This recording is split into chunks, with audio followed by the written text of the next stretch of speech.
Tov, alors nous sommes maintenant auprès des 4 synagogues qui ont été construites pour cette deuxième visite. Nous commençons avec les 4 synagogues, dont la principale reste celle de Yochanan ben Zakkai, construite au XVIe siècle. Il y a, je vais juste vous donner les noms, celle qui s'appelle la synagogue d'Eliyahu Hanavi, la synagogue centrale à Emtsaïd, et puis celle qui s'appelle à Istanbuli. Alors je vais descendre pour voir.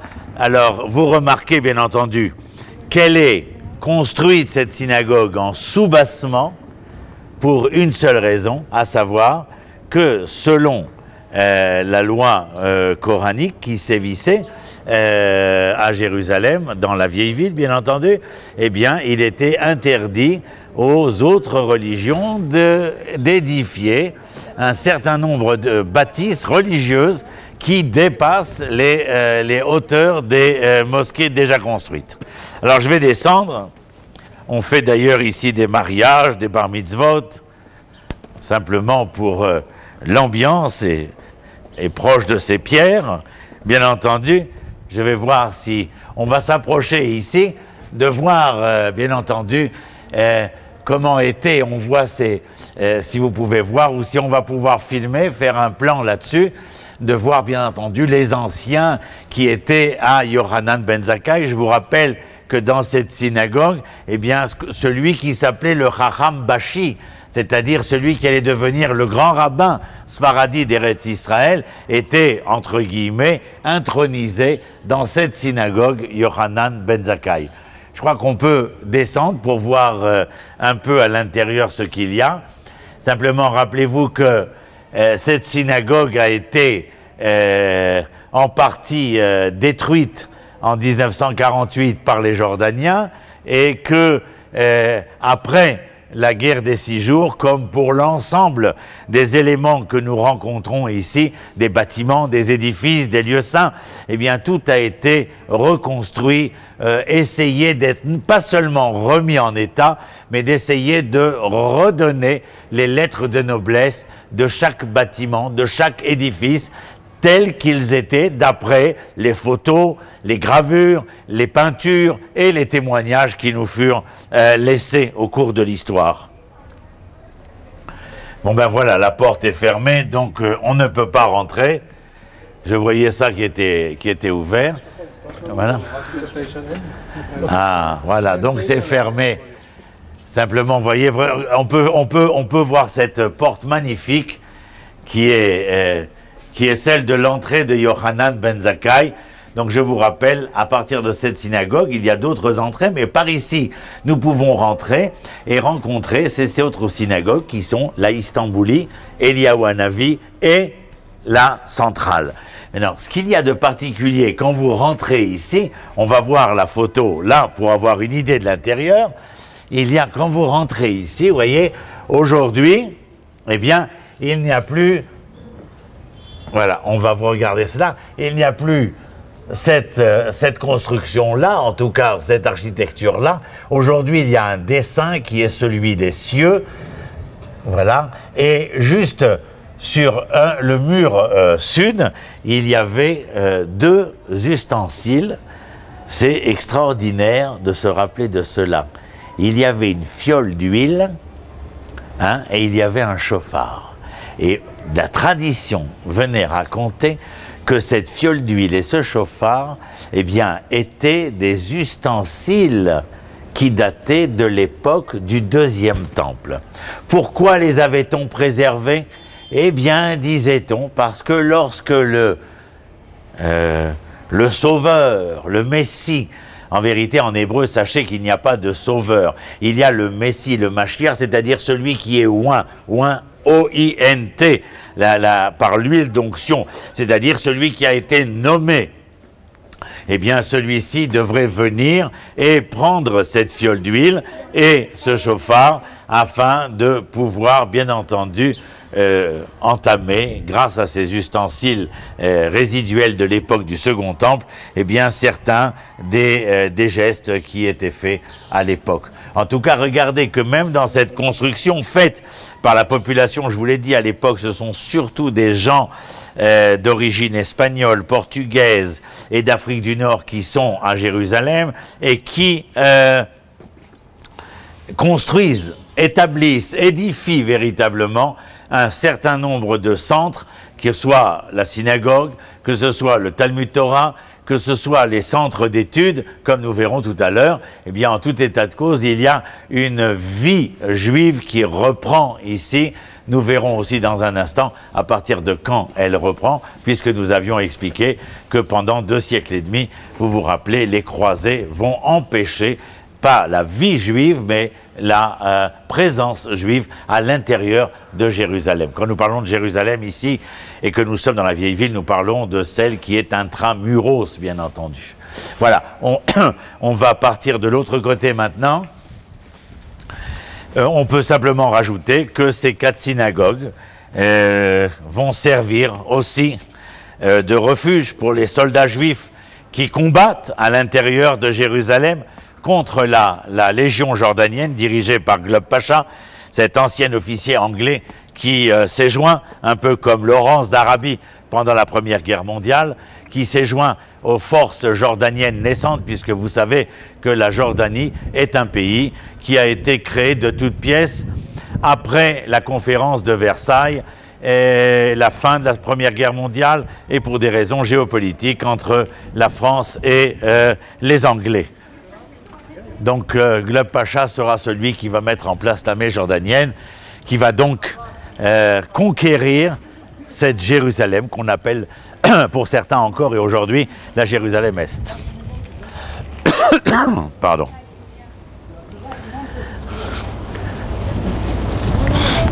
Il ne faut jamais oublier de boire lorsqu'on vient en visite en Israël, parce que là, la chaleur est très importante. Voilà, nous allons rentrer par... Est-ce qu'il y a des questions, bien entendu? Vous pouvez les poser, comme tout à l'heure. On me transmet le portable et à travers ce qui est écrit sur le portable, j'essaie de vous répondre. Voilà, nous sommes en direct, bien sûr, grâce aux productions de Live Giving qui nous permettent de faire cette première mondiale et de pouvoir, vous et moi, nous tous ensemble, eh bien, de visiter, mais pas seulement de visiter, comme je l'ai dit tout à l'heure, mais de tirer les leçons de l'histoire que nous rencontrons. Quand je disais dans la première partie que nous verrons, telle la prophétie de Zacharie, des enfants jouaient dans les ruelles de Jérusalem, je crois que nous avons là la preuve ineffable que la prophétie de Zacharie, était une prophétie plus que clairvoyante. Ici, nous sommes encore une fois, je vous rappelle que nous aimons regarder le nom des rues, Rehov HaChatzot, ce sont la rue des trompettes, des corps qui étaient sonnés, bien entendu. Je vous rappelle que ceux qui utilisaient ces Hatzotzerot étaient les Lévi'im, Lévi'im qui vient du mot Lévi, mais surtout de cette racine qui veut dire les lavot, c'est-à-dire accompagner, puisque les Lévis accompagnaient le service de la prêtrise dans le temple. Voilà, nous continuons. Simplement, je veux que vous voyez véritablement, ce sont des ruelles, les ruelles telles qu'à l'époque, avec ces arcs, avec cet espace restreint, et puis surtout la rigole qui nous permet, bien entendu, et Omrim Shalom, les Koulam, il y a cette rigole qui permettait l'évacuation des eaux, et certainement des eaux sales aussi. Voilà, alors là, nous sommes véritablement dans le typique même de cette Jérusalem. On est, évidemment, le live est extraordinaire qui nous permet de suivre cela, mais je vous convie à venir nous rejoindre et à le faire corps et âme, si je puis m'exprimer ainsi. Voilà. Alors, vous voyez, bien entendu, aujourd'hui, les égouts existent, et puis là, je vous demande de regarder. Alors, on a cet arbre au milieu des pierres, c'est véritablement extraordinaire, parce qu'il est...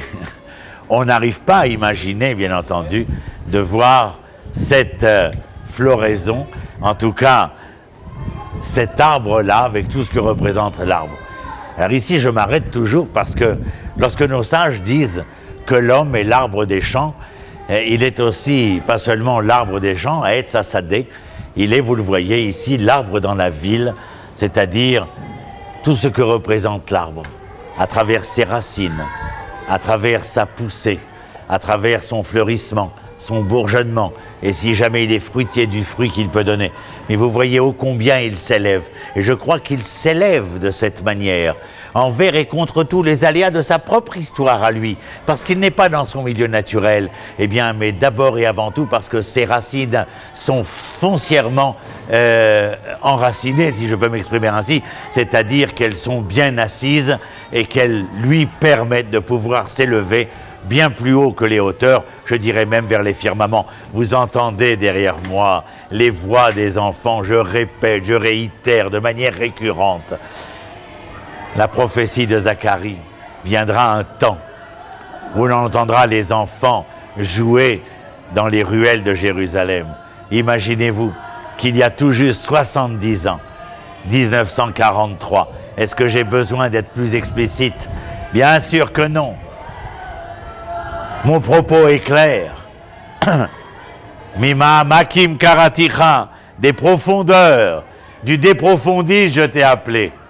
Anani Bamerchavia, réponds-moi en m'ouvrant au-devant de moi. Tout ce qui était possible d'ouvrir, eh bien le voilà. C'est comme si de cette petite ruelle, je venais dans cette ruelle moyenne et que maintenant j'allais rentrer dans ce que nous appelons les bâtés amachassés et que là, la ruelle s'ouvrait et qu'elle va s'ouvrir sur une esplanade énorme. Oui, Mima Makim Karaticha, Anani Bamerchavia. Parce que nous sommes sortis des méandres d'une histoire qui nous a assassinés, violés, violentés. Je le dis et je le répète, nous avons été mus entre les sociétés d'accueil, de recueil et de cercueil, mais nous voilà maintenant revenus à la vie. Slicha Yeladim Yekarim, Ani Rotze Lavor.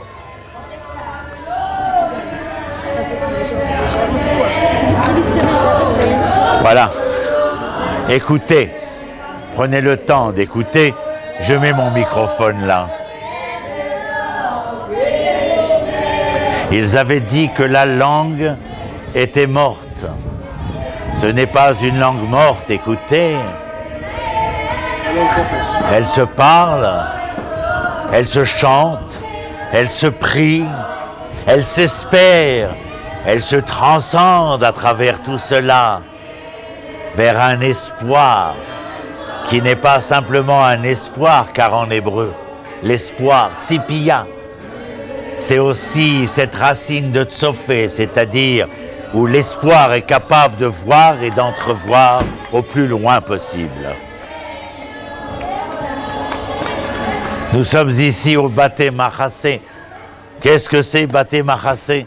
C'est d'abord ce bâtiment-là, cette bâtisse qui fut établie au 19e siècle, à la fin du 19e siècle, et qui fut consacrée. Voilà, nous avons droit à la musique d'ambiance aussi.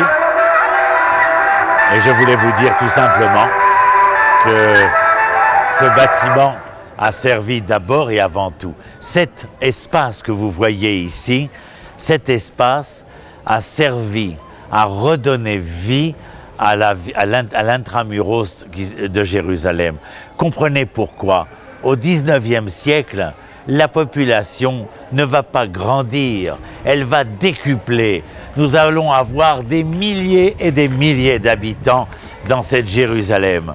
Alors les problèmes de salubrité, les problèmes d'environnement ne vont pas manquer, mais c'est surtout l'habitat. Sachez que la majorité de ces maisons, eh bien, sont louées par des Arabes qui habitent ici et qui avaient acquis d'une manière ou d'une autre des droits de propriété dont on peut bien sûr s'interroger les raisons, mais bon, les pouvoirs mamelouks et ottomans ont légiféré là-dessus.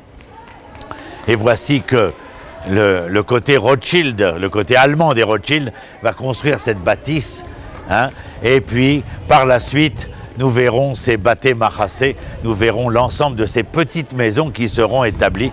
Ce sont des 2 pièces avec salle de bain et puis un puits derrière pour pouvoir obtenir de l'eau. Mais vous vous rendez compte ici véritablement de désengorger l'intérieur de Jérusalem et de permettre à la vie à l'intérieur de Jérusalem de se continuer, de persister. Qu'est-ce que vous entendez derrière cela? Eh bien, vous entendez d'abord et avant tout cette aspiration bimillénaire, mais qui se continue, qui se perpétue, et je peux vous assurer que celui qui nous verrait maintenant tel que nous sommes serait absolument étonné de voir dans quel farniente nous nous trouvons, alors qu'en vérité, il y a tout juste une centaine d'années, nous étions dans des difficultés énormes, les seules difficultés qui sont celles de l'habitat, tout simplement. Ne parlons pas de certains autres sujets que j'ai évoqués il y a un instant, mais simplement l'habitat. Et nous voyons à travers cela, alors que, au-delà des murailles, Moshe Montefiore n'a pas encore entamé ce qu'il va vouloir entamer, c'est-à-dire permettre aux Juifs, avec le premier quartier qu'il élaborera, Mishkenot Shananim, la possibilité de sortir de là et de pouvoir ainsi permettre à la population de désengorger l'intramuros. Mais cette esplanade ici, avec ces nouveaux bâtiments tels que vous les voyez devant moi, et cette bâtisse qui va servir, c'est une sorte de kollel, mais pas un kollel dans le sens de centre d'études, mais ici kollel, ça veut dire que les 3 grands mouvements juifs vont avoir leur bureau ici. Quels sont-ils? Eh bien, les juifs sfarades, les juifs ashkénazim et les juifs ashkénazim et chassidim. Et ces gens-là ont leur bureau ici parce qu'ils sont liés à la diaspora, ils sont surtout liés aux dons que la diaspora peut leur faire pour leur permettre de vivre et surtout de survivre. Alors, bien évidemment, à partir du moment où Jérusalem est redevenu souverain et indépendant, les choses ont complètement changé. On peut toujours aider Israël, mais il est évident qu'aujourd'hui, Israël est le pourvoyeur, le financier principal de l'existence de l'ensemble de ses habitants. On a une question. Je vais regarder quelle est la question. On va me transmettre cela immédiatement. Est-ce que les écoles sont fermées ou ouvertes actuellement? D'abord, nous sommes pendant le temps. La question est de savoir si les enfants sont à l'école ou en vacances. Dans tout le monde, que ce soit religieux ou non religieux, les enfants sont à cette époque-là déjà en vacances. Dans le monde orthodoxe, on va reprendre très rapidement, c'est-à-dire dans 2 semaines. Et dans le monde non religieux, vous le savez, ce sera fin août, début septembre que les écoles reprendront. Simplement vous montrer quelque chose de particulier. Ce pylône, il n'a pas été trouvé ici, mais simplement ramené ici pour faire voir, pour nous présenter de ces bâtisses de ces édifices ou des vestiges de ces édifices trouvés. On marque bien entendu avec tout le côté un peu corinthien en haut. Ces pylônes datent de l'époque des Hashmonaïm, c'est-à-dire de l'époque du Second Temple. Mais il faut arriver à la chose pour laquelle nous sommes ici. La bataille de Jérusalem fait rage. Vous vous rappelez, on ne peut pas rentrer dans Jérusalem, ni le Palmar, ni l'Irgun, ni le Lehi. Les combattants juifs se battent, la dernière position est ici, là où je suis, sur cette esplanade-là. Les familles de partout sont venues se réfugier là parce que c'est là que sont les combattants. Ceux qui combattent pour Jérusalem devant faire partie du nouvel État en marche dans les semaines à venir. Et ici, Jérusalem va tomber en 1948. Les civils seront envoyés dans le Jérusalem-Ouest. Tous les combattants seront faits prisonniers par l'armée de Gleb Pacha, l'armée jordanienne, et envoyés en Jordanie. Ils ne seront rendus à leur famille que beaucoup plus tard.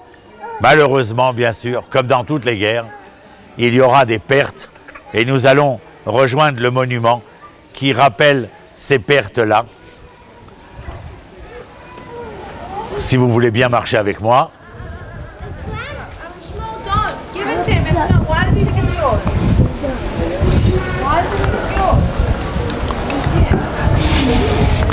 Voilà, nous arrivons au lieu qui servit de sépulture à l'ensemble de ces combattants-là. Ils ont été enterrés en 1948, comme vous allez le voir sur la plaque qui est ici.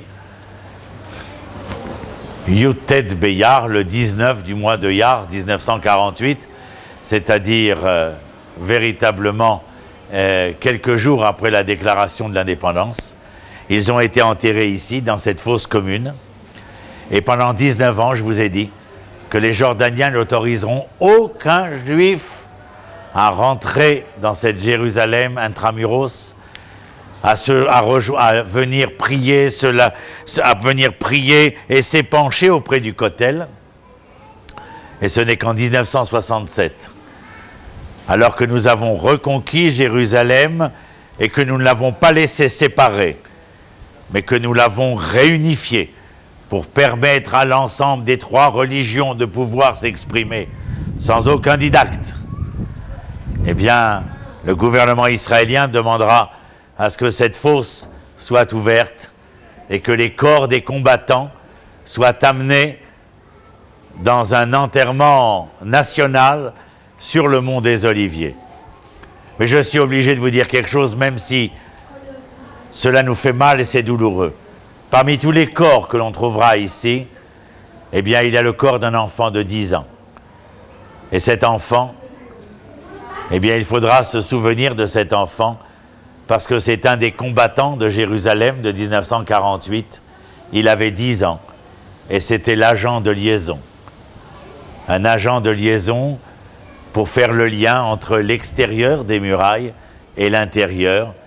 Il paiera de sa vie, mais ô combien, en voyant ces centaines, ces milliers d'enfants chanter, prier, parler, continuer d'être et de devenir. Combien ont-ils donné raison à ce petit combattant qu'il fallait combattre pour s'assurer des lendemains enchanteurs auxquels nous espérions. Et personne. Il y a une question, nous allons essayer de répondre. Quelle année les gens sont morts? La bataille, le dernier combat de Jérusalem a eu lieu en 1948. La question est de savoir en quelle année a eu lieu cela. Vous pouvez voir ici d'ailleurs véritablement la première écriture concernant cette fosse commune qui là est bien entendu aménagée. Il s'agit ici de 1948. Je vous ai dit au mois de juin 1948, Jérusalem est tombée. Pendant la guerre d'indépendance, puisque vous savez qu'à partir du jour, le vendredi soir 14 mai 1948, les foules dansent, mais immédiatement, tout le monde est appelé à prendre les armes et à mettre l'uniforme, ou enfin les armes qui nous étaient données d'avoir, les uniformes qui nous étaient donnés d'avoir, afin de combattre les 7 pays qui avaient décidé de nous agresser. Cet enfant de 10 ans fait partie des combattants d'Israël qui ont permis à vous, à moi, à nous, d'être ici aujourd'hui, à tous ces enfants, à toutes ces femmes, à tous ces hommes, de pouvoir vivre et se réaliser, pas simplement dans un avenir de vouloir retourner en Eretz Israël, mais de créer en Eretz Israël ce devenir auquel nous aspirons. Voilà, vous avez encore une fois la vue de cette ruelle, et avec cet arbre au fond, il y a comme un espoir, bien évidemment. Le nom des rues est important, Mahamadot Israël, et ici Rehov Gal-Ed. Maintenant, Gal-Ed, cela vient parler, en hébreu, en français, la traduction, c'est la rue du monument. Vous avez bien compris de quel monument. Mais comment est composé ce terme-là? Il est composé par un monticule qui va servir de témoignage. C'est bien du monument dont nous parlons. Et Rehova Mahamadot Israël, hein, bien entendu, il y a ici aussi de cette assise d'Israël, de la position d'Israël, du peuple d'Israël, des tribus d'Israël qui composent tout Israël et qui, à Jérusalem, ont toute une part, car vous savez que Jérusalem est intertribale et qu'elle n'appartient pas à l'une des tribus. Voilà, on continue. Vous voyez bien évidemment, on va le voir dans un instant, toutes ces maisons, toutes ces bâtisses où des familles habitent aujourd'hui. C'est un plaisir de voir les mamans et les enfants aussi être revenus dans les ruelles de Jérusalem. Je ne cesserai de le répéter parce que je reste étonné avec les yeux d'un enfant. Si on peut avancer un petit peu, voilà.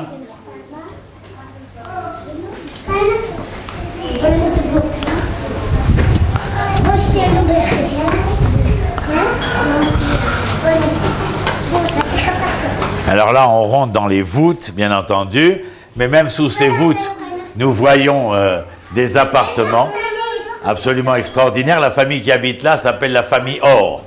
C'est à se demander si le prénom serait Jérusalem, et on pourrait avoir la famille Jérusalem d'Or. Vous avez un parvis ici d'entrée. Il est bon que notre caméraman puisse filmer et de voir la mezouza ici. On a presque l'impression d'avoir replacé la mezouza dans l'orifice qui lui appartenait d'origine. Et vous voyez l'intérieur. Il y a des intérieurs avec des patios, sans jardin, des intérieurs avec des patios et jardins. On va les voir, bien évidemment. Et puis, continuellement, nous sommes liés à cet élément matériel-là. Vous allez me dire, mais qu'est-ce qu'il touche? Il touche avec ses mains une pierre. Mais pourquoi les pierres sont tellement importantes en Israël? Parce que la pierre en Israël s'appelle Even. Et pour ceux qui connaissent l'hébreu, sachez qu'il est bon de se rappeler que Even est constitué du mot Av Veben, c'est-à-dire du Père et du Fils. C'est qu'il y a dans la pierre la potentialité de témoigner de l'éternité des générations d'Israël. C'est pour ça qu'Israël est tellement attaché à la pierre.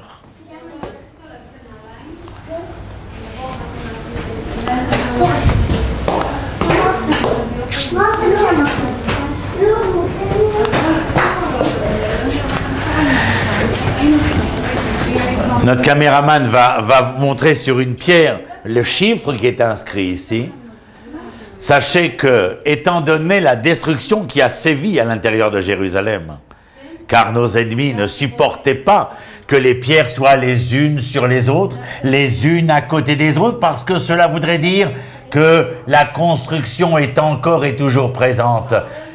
En aucun cas, il fallait détruire. Alors, les Hébreux revenant, ils commencèrent à mettre des chiffres sur les pierres pour savoir chaque pierre où devait-elle se situer. Car il fallait, en reconstruisant le nouveau, ne rien oublier du passé. Vous vous rappelez?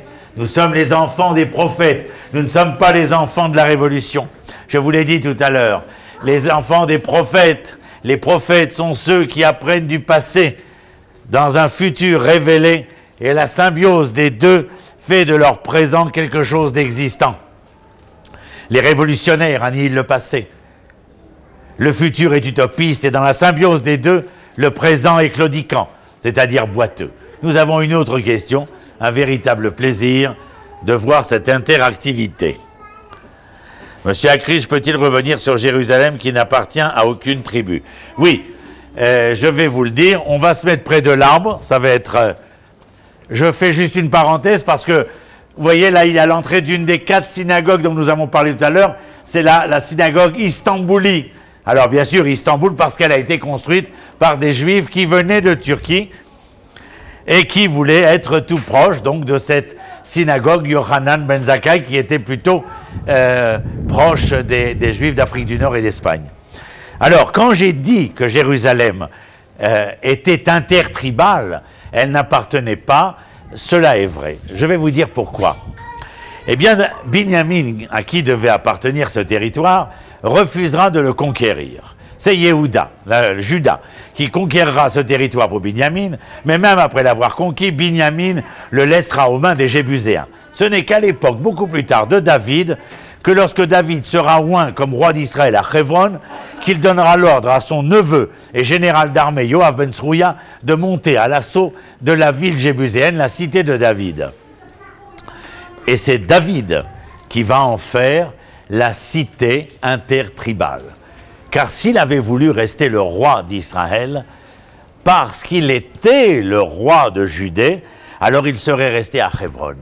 Mais il n'a fait que rester 7 ans et demi à Hebron, pour apprendre à Hebron, à travers les patriarches, ce que voulait dire devenir le roi de tout Israël, c'est-à-dire enfant d'Abraham par amour, enfant d'Israël par justice et enfant de Yaakov par vérité. Alors, de cette justice, de cet amour et de cette vérité, il devenait le roi de tout Israël, mais où tout Israël avait le droit d'être auprès de son roi. Et cette cité n'appartiendra ni à Juda, raison pour laquelle David ne siégera plus à Hebron, mais non plus à Binyamin. Elle deviendra la cité où, comme en disent nos sages dans le Talmud, chacun, nous allons aller par là, où chaque juif dans le monde a une amas, c'est-à-dire il a une coudée qui lui appartienne.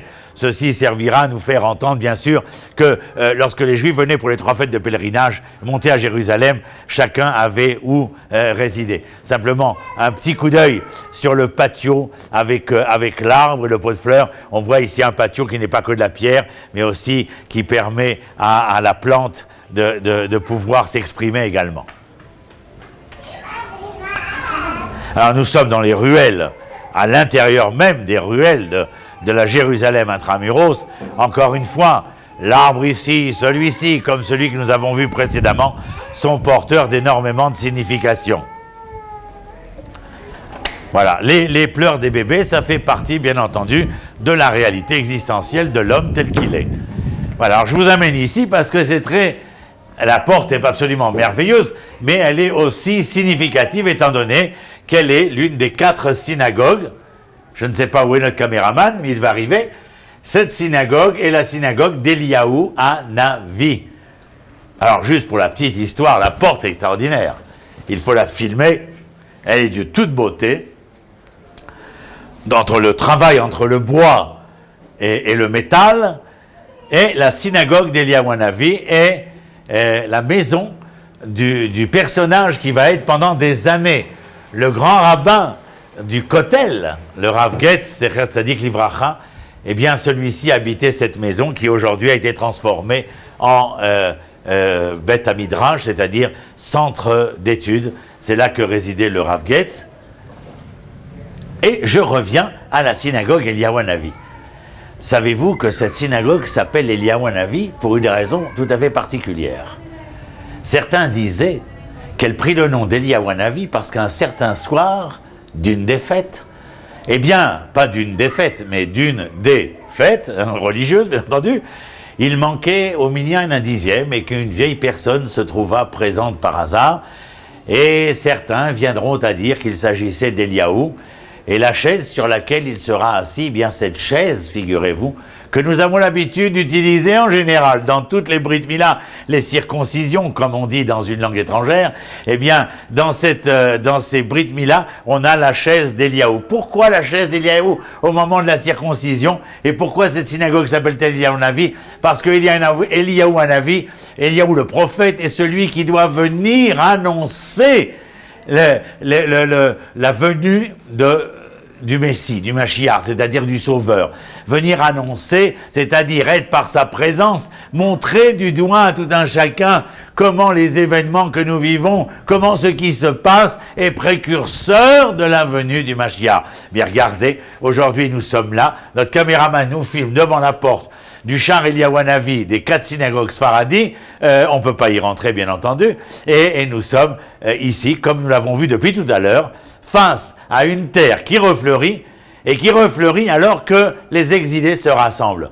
Un signe obvi du début de la délivrance, puis c'est ce que dit la Gemara de Sanhedrin, page 98 recto, lorsqu'elle cite le verset de Yecheskel, « Et vous, montagnes d'Israël, tenez vos branches, portez vos fruits, car mon peuple Israël est proche de revenir. » Eh bien voici que la floraison est évidente devant nous, et que le peuple se rassemble. Eh bien Eliyahu, nous sommes bien heureux d'être les témoins de cette histoire. Sachez que cette fameuse chaise qui était ici eh bien, après la guerre d'indépendance, disparaîtra et nous ne l'avons toujours pas retrouvé. Nouvelle question. Sur le minéral.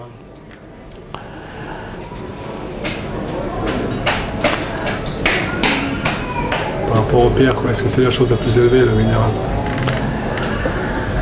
C'est pas la question que j'ai là devant moi. Visite, conférence guidée interactive en direct 2. Donc c'est pas la question. Non, la question est quoi?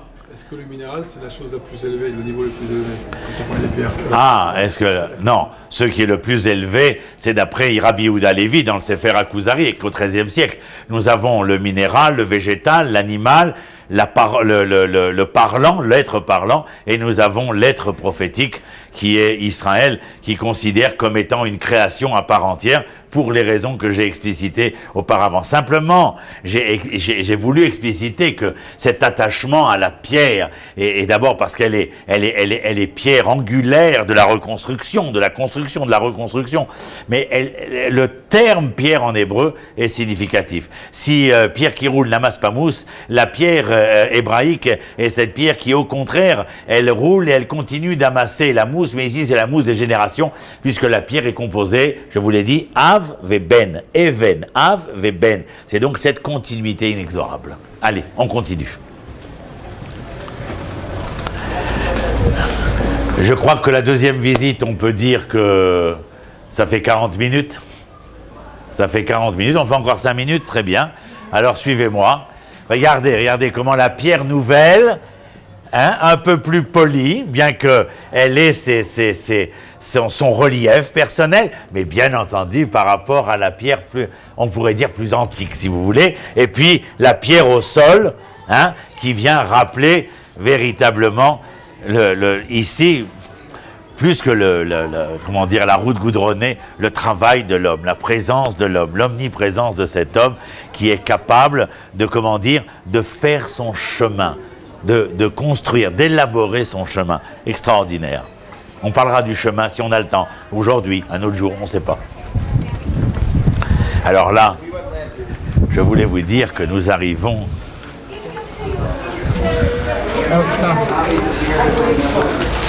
Nous arrivons ici. C'est ce qu'on appelle Yeshivat Amekoubalim, le centre d'études de la Kabbale, hein, qui est au nom du Rav Getz, dont nous avons parlé il y a un instant. Ok, mais cette yeshiva s'appelle Yeshivat Bethel. Je veux simplement vous dire que dans les patios que nous venons de traverser, eh bien, ce quartier porte le nom d'un personnage célèbre, le Or HaChaim HaKadosh, Rabbi Chaim Ben Attar. Au XVIIIe siècle, 1742, il décide de venir s'installer en Eretz Israël. Mais pour la petite histoire, vous savez qu'il ne décide pas tout seul de s'installer? Il n'y a ni Internet, ni téléphone, ni fax.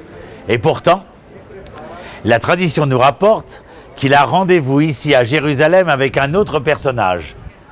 Ça vous ferait plaisir de le savoir, j'imagine. Il a rendez-vous avec le Baal Shem Tov, le père de la Chassidoute en Europe centrale, le Or HaChaim HaKadosh. Certains viendront à dire que si jamais ces deux monstres de l'histoire, monstres dans le sens positif bien entendu, ces deux monstres de l'histoire juive, de la connaissance, du savoir, de la transcendance d'Israël, capables de conjuguer dans une grande conjugalité le transcendant et l'immanent, se rencontraient, eh bien voici que la fin des temps arriverait. Eh bien, vous connaissez l'histoire ou pas, sachez simplement que le Rav Chaim Ben Attar, lui, arrivera à Jérusalem, il s'y installera, mais que, bien sûr, le Baal Shem Tov commencera à se mettre en marche, mais malheureusement, je crois que c'est arrivé en Turquie, je ne me rappelle plus très bien, mais en tout cas, à mi-chemin, il devra rebrousser chemin et retourner dans cette Europe centrale. Et là, comment dire, la réunion, la rencontre n'aura pas lieu malheureusement. Mais vous voyez, des siècles, quelques centaines d'années après, eh bien nous voici capables de commencer à réunir dans cette image auquel nous aspirons toutes ces parties de la mosaïque qui font que Israël, non seulement dans sa terminologie des 12 tribus, mais aussi dans ce que chacune de ces tribus vient faire valoir de si particulier, eh bien l'ensemble de ces mosaïques vont pouvoir, comment dire, s'incruster, se rapprocher l'une de l'autre, se construire afin de donner l'image auquel nous aspirons. Vous voulez mon idée? J'espère bien que nous serons capables de révéler cette image qui est l'image divine sur le visage humain. Je crois que pour la deuxième partie, cela suffit. Il est 5 heures presque et quart. Nous reprenons à 5h30. Pour la troisième visite, nous allons parler de la Khourva, bien entendu, et nous allons parler du Cardo, de Tiferet Israël, la synagogue du Ramban. Enfin, je vous promets plein de choses, mais à tout à l'heure.